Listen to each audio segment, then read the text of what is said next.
పేదరికంలో ఉన్న వాళ్ళని మతం మార్చడం సులభం. ఎందుకంటే, పేదరికంలో ఉన్నప్పుడు అనారోగ్యమో, వివాహమో, కష్టమో, ఇంటికి సంబంధించిన సమస్యొస్తే, నువ్వు నీ ఇంట్లో అట్లా విగ్రహాలు పెట్టుకోవడం వల్ల, లేదా విగ్రహాలకు సంబంధించిన దేవుడిని పెట్టుకోవడం వల్ల ఇట్లా ప్రాబ్లమ్ అవుతుంది. అదే నువ్వు గనక ఇదిగో మా దేవుడిని నమ్మితే మారిపోతది, నీకు ఇల్లు బాగుపడిపోతది, నీకు ఆదాయం ఇట్లాగే చెప్తుంటారు. ఇప్పుడు ఒక పని మనిషి ఒక చోట పని లేదు, ఇబ్బంది పడుతుంది. ఆ టైంలో ఈ మాట చెప్పినప్పుడు అమ్మాయికి దేవుడిని తీసేసింది. అనుకోకుండా పని దొరికింది. అదిగో చూసావా మన దేవుడిని నమ్ముకోవడం వల్ల వచ్చింది. ఇంతకుముందు దేవుడిని నమ్ముకోవడం వల్ల రాలేదంటే, అంతకుముందు దేవుడిని నమ్ముకున్నప్పుడు పని వచ్చింది. మధ్యలో పని పోయింది.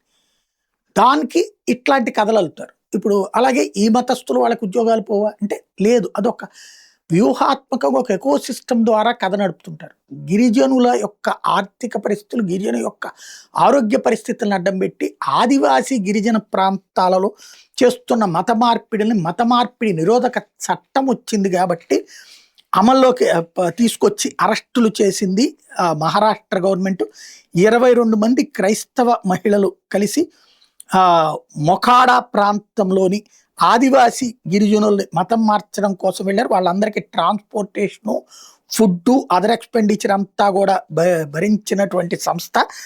బైబుల్స్ అక్కడ పంచడంతో పాటుగా అక్కడ హిందూ దేవుళ్ళని ఇంట్లో నుంచి బయటపడేయమంటూ ఇచ్చినటువంటి పిలుపు మీదన లోకల్ యాక్టివిస్టులు, హిందూ సంఘాల వాళ్ళు నిలదీయడంతో ఇష్యూ కాస్త అందరి ముందుకు బయటకు వచ్చింది.